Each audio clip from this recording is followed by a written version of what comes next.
और यहाँ जो सभागार में बैठे हुए उन लोगों को भी तहे दिल से नमस्कार करती हूँ। जो हमारी मातृ शक्ति है, जिससे मुझे शक्ति मिलती है, उनको भी तहे दिल से प्रणाम करती हूँ। और मैं अपने बारे में थोड़ा बता दूँ कि मैं रिधिमा फाउंडेशन ट्रस्ट चलाती हूँ और उसमें जो है हमारा सिलाई सेंटर से लेकर के नशा मुक्ति केंद्र है, हमारा मेंटल हेल्थ का क्लास चलता है। मैं लोगों को प्रेरित करती हूँ कि हम जहाँ भी सामाजिक संस्था होता है उनसे जुड़ कर के काम करती हूँ। और लोक नारायण अध्ययन केंद्र के साथ एक सहयोगी संस्था के रूप में हमेशा हमने साथ दिया है और मुझे बहुत ही अच्छा लगता है कि कहीं भी सामाजिक काम होता है। और ये तो बहुत बड़ा मंच है, ये एमएसएमई लोन जो है ये बहुत बड़ा मंच है रोजगार के लिए। और मैं चाहती हूँ कि जो हमारे युवाएँ हैं उनको ज़रूर जुड़ना चाहिए। और लोन की आवश्यकता तो होती है, ज़रूरी नहीं है कि हर बच्चों को नौकरी मिलती है, नौकरी से हताश नहीं होए। ये हमारा बहुत बड़ा माध्यम है कि आपको यहाँ पे सहयोग मिल रहा है, पैसे का सहयोग मिलेगा। और जो एमएसएमई संस्था है वो उसको आप कम मत आके, वो बहुत बड़ी संस्था है। और मैंने देखा है, भाई साहब किसी ने बोला कि इनका नाम नहीं है, लेकिन मैंने जहाँ भी लोगों को प्रेरित किया है लोन के लिए, जो भी हो, नीचे तबके से लेके बड़े लोगों के बीच में, तो सबको आज के डेट में पता है। हर जनता जागरूक हो रही है धीरे धीरे, ये नहीं कि सबको पता है, लेकिन हर जनता जागरूक हो रही है। खास करके मैं महिलाओं को प्रेरित करती हूँ कि आपको शायद इसमें सुविधा है कि सब्सिडी नहीं, मतलब 30 से 35% जो है सब्सिडी मिलता है और ये बहुत बड़ी इससे मनोबल बढ़ती है। और हमारे महिलाएं जो है घर में बैठ के भी रोज़गार करना चाहती हो, उनकी इस बात की खुशी है। अभी तो बहुत कम महिलाएं आई हुई हैं, लेकिन आगे मुझे उम्मीद है कि बहुत महिलाएं जुड़ेंगी। और मैं चाहूँगी कि संस्था एमएसएमई के द्वारा रोज़गार को प्रेरित करूँगी। और अभय सिन्हा जी का साथ रहा, आप लोग का साथ रहा, तो हम लोगों का मनोबल और भी ऊंचा उठेगा। और आप लोग भी जो आए हैं, सब जितने भी, उन्होंने ठीक बोला है कि किन्हीं के ऊपर बुध है, किन्हीं के ऊपर शुक्र है। सब लोग यहाँ पर जो भी आए हैं वो काफ़ी बुद्धिमान लोग जुड़े हैं। और मैं चाहूँगी कि आने वाले दिन में आप लोग का अगर साथ रहेगा, मनोबल हम लोग का बढ़ेगा और हम लोग इसके लिए प्रेरित होंगे। और ज़्यादा से ज़्यादा फ़ायदा जो है युवाओं को, जो रोज़गार के लिए परेशान रहते हैं, हमने देखा है ठेले वालों को धक्के खाते हुए, उन्होंने सही बोला है, उनको जल्दी से नहीं मिलता है। लेकिन एमएसएमई ऐसा माध्यम है कि आपको लोन की दिक्कत नहीं होगी। ये आप में से अगर कोई मेडिकल साइंस के विद्यार्थी हों या डॉक्टर हों, तो आपको पता होगा कि जीवन का जब अंत होता है, जब आप इस दुनिया को छोड़ने की तैयारी करने लगते हैं, तो सबसे पहले आपका पाँव जो है वो आपको जवाब देता है। B12 की कमी होती है, मसल वीक होता है, और फिर आप इस दुनिया से प्रस्थान करने के लिए 1 साल 2 साल 4 साल का वक्त लगता है आस्ते आस्ते। तो ये जो राष्ट्र है, राष्ट्र का जो सबसे निचला तबका है, ठेला वाला, रिक्शा वाला, खोंचा वाला, या ऐसे विद्यार्थी, पढ़े लिखे नौजवान जिनके पास कोई साधन नहीं है, तो ये अगर कमजोर रहेगा तो वह राष्ट्र कमजोर होगा, देश कमजोर होगा।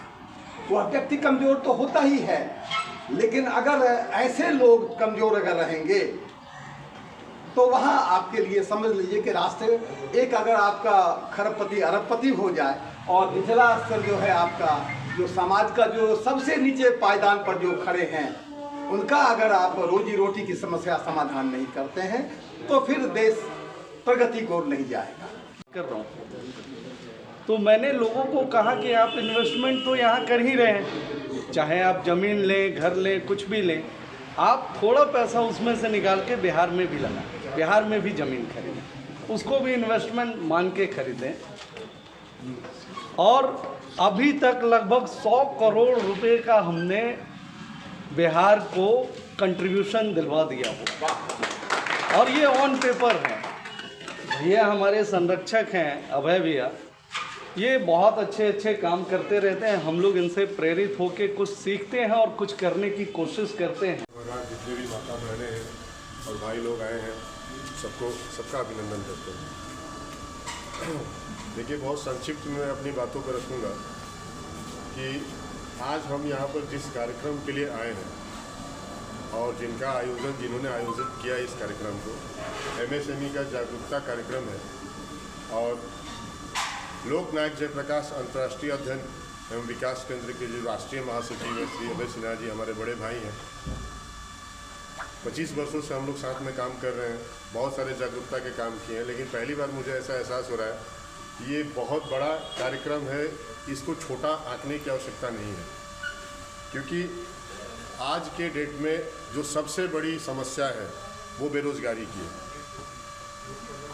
अगर हम स्टैटिकल डेटा की बात करेंगे, परसेंटेज में बात करेंगे तो बात बहुत बड़ी हो जाएगी और फिर वो दूसरे रूट पे चली जाएगी। लेकिन इसमें मंच पर आसीन बड़े महानुभावों ने बहुत गंभीर और महत्वपूर्ण बातों पे हम लोगों को ले जाके छोड़ा है। जैसे अगर मैं अपने माननीय अधिवक्ता की बात को कोट करूं तो उन्होंने बिल्कुल सही बात बोला कि आज अगर सबसे ज़्यादा पीड़ित है तो छोटा तबका है, जिसके पास रोज़गार नहीं है और रोज़गार की संभावनाएं भी नहीं है, क्योंकि रोज़गार करने के लिए कहीं ना कहीं कुछ ना कुछ उसको आर्थिक रूप से पूंजी चाहिए। सरकार की बहुत सारी स्कीम चल रही है, जैसे MSME का मैं आज पहली बार सुन रहा हूँ कि 2 करोड़ तक का MSME विदाउट कोलेट्रल दे रही है लोगों को। सुना है कभी, लेकिन इतना गौर से कभी ध्यान नहीं दिया था। और ये जो MSME के तहत जो भी युवा पढ़ा लिखा है, नौजवान है, जिसको बेरोज़गारी की समस्या है, उसके लिए कितना बड़ा अवसर सरकार हमारे दरवाजे तक चल के आई है। मैं वैसे बिजनेसमैन हूँ, पिछले 20 सालों से मैं अपना एक प्राइवेट लिमिटेड कंपनी चला रहा हूँ। 50 से ज़्यादा लोगों को रोजगार दिया हुआ है। आज मेरा आने का कारण ये है कि मैंने इन 20 सालों में मैंने न तो NSIC से न तो MSME से किसी तरह का ये मैं कह सकता हूँ हमारी गलती है, हमने कभी किसी सपोर्ट नहीं लिया। मैं जानना चाहता था कि कैसे MSME और NSIC हमें सपोर्ट दे सकती है। तो एक अच्छा अभय सिन्हा जी ने एक अच्छा प्रोग्राम रखा है। इस प्रोग्राम के तहत हम जैसे लोगों को जानने के मिलेगा कि कैसे MSME से और NSIC से हम सपोर्ट लेकर अपनी कंपनी को आगे बढ़ाएं। मैंने अपनी कंपनी में ज़्यादातर कोशिश करा है कि इकोनॉमिकली सोशली तो सभी लोग देते हैं, हम एजुकेशनली भी बैकवर्ड जो होते हैं उनको हम सपोर्ट करते हैं। उन्हें ट्रेन करते हैं, खुद ट्रेन करते हैं। और आज मुझे खुशी है कि उन 52 में से 25 ऐसे हैं जो मेरे साथ 20 सालों से काम कर रहे हैं। और हर क्षेत्र में कहीं कहीं जगह जगह विभिन्न जगहों पे कार्यक्रम किया करते हैं। तो आप और बड़े ये ना नॉलेजेबल प्रोग्राम्स होते हैं, एनरिचिंग प्रोग्राम्स होते हैं। तो आप लोगों को भी जब भी समय मिले तो आपको उसमें जाके भाग लेना चाहिए। और जैसे अभी BP सिंह ने इतनी इन्फॉर्मेशन दी, इतना बताया, तो इट वेरी इंटरेस्टिंग कि कैसे गवर्नमेंट में सिस्टम ये काम कर रहा है। NSIC तो जैसे आप लोग जानते ही हैं कि भारत सरकार का उपक्रम है ये, और ये मार्केटिंग, टेक्नोलॉजी और फाइनेंस के अंतर्गत बहुत सारी स्कीम्स हम चलाते हैं स्मॉल इंडस्ट्रीज़ के लिए। और हम भी जगह जगह पे जाके कैंपेन करते हैं। अभी हमारे यहाँ फरीदाबाद में ऑफिस है, फरीदाबाद की यहाँ टीम आई हुई है। किसी को भी कुछ भी हमारी स्कीम्स की ज़रूरत है तो हम उसके बारे में पूरी जानकारी दे सकते हैं। इसके अलावा एक हम भारत सरकार की एक स्कीम है नेशनल SC/ST हब, उसको भी हम इम्प्लीमेंट करते हैं। अभी इन दैट बैकड्रॉप अभी जैसे मेरे को आने में लेट हो गई तो IATF में हम लोगों ने 35 स्टॉल्स लगा रखे हैं। उसमें ऑल ओवर दी कंट्री से एंटरप्रेन्योर्स, एक एंटरप्रेन्योर, 2 एंटरप्रेन्योर इन्होंने आके अपने स्टॉल्स लगाए हैं। SC/ST एंटरप्रेन्योर्स को गवर्नमेंट रिबेट प्रगति मैदान में जो लगा हुआ है उसमें गवर्नमेंट रिबेट देती है पार्टिसिपेट करने के लिए। तो आप लोग भी उसमें भाग ले सकते हैं। जो भी आप लोग बनाते हैं या डिस्प्ले करना चाहते हैं, या अगर आप एंटरप्रेन्योर हैं, आपको इंडस्ट्री लगाना चाहते हैं, तो हम लोग NSIC इंक्यूबेशन सेंटर चलाती है फरीदाबाद से नियरेस्ट, तो ओखला में, दिल्ली में, वो आप वहाँ पे जाके दे सकते हैं। जब साहबगंज में हम लोग क्रशर मशीन लगाए थे और उसमें NSIC सपोर्ट किया था 1985 में। हम लोग जितना फ़ायदा उठाना चाहिए उतना उठा नहीं पाते हैं। हमारे लिए इतना ज़्यादा सुविधा दिए हुए है सरकार, आज से नहीं बहुत पहले से। ये नहीं कि आज मोदी सरकार आए हैं तभी मिला है। लेकिन खासकर बिहार यूपी के लोग के अंदर इंटरप्रेनर बनने का भाव नहीं है, सिर्फ IAS IPS बनने का भाव है। तो IAS IPS ही दुनिया में एक चीज़ है, यही बिहार झारखंड के लोग, यूपी के लोग को दिमाग में बचपन से बैठाया जाता है, बैठता नहीं है, बैठाया जाता है। सर मेरा एक सवाल है, बिहार में मुंगेर जिला है, वहाँ 106 क्रेशर एक बार में बंद कर दिया गया और सारा जो है शिफ्ट कर दिया गया झारखंड में, ये क्या है?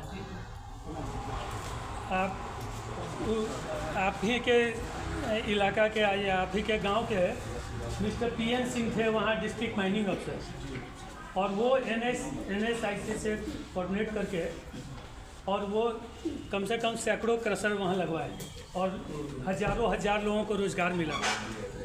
तो ये सब काम में कुछ प्रेरक लोग होते हैं, आगे आते हैं और उसके बाद सब कोई साथ होने लगते हैं। अभी मैं जिस ऑर्गेनाइजेशन का एग्जीक्यूटिव डायरेक्टर हूँ उसका नाम है रीका। ये स्मॉल इंडस्ट्री और स्मॉल ट्रेडर्स के साथ काम करते हैं और हम लोग प्रयास कर रहे हैं 200 डिस्ट्रिक्ट में उद्योग व्यापार संवर्धन केंद्र बनाने का। तो बहुत अच्छा, तो आप लोग सब कोई, ये इसका नाम है Rakshak industry chamber and agri association. ये देश का पहला ऐसा चैम्बर ऑफ कॉमर्स है जो इंडस्ट्री और एग्रीकल्चर दोनों के साथ काम कर रहा है और खासकर स्मॉल फार्मर और स्मॉल ट्रेडर्स इंडस्ट्रीज के साथ। तो आप काफ़ी है ज़्यादा किस्म। तो आप लोग को बहुत बहुत धन्यवाद, जितना लाभ उठा सकते हैं इस ऑर्गेनाइजेशन से लाभ उठाइए, मेरी शुभकामना है। नमस्कार।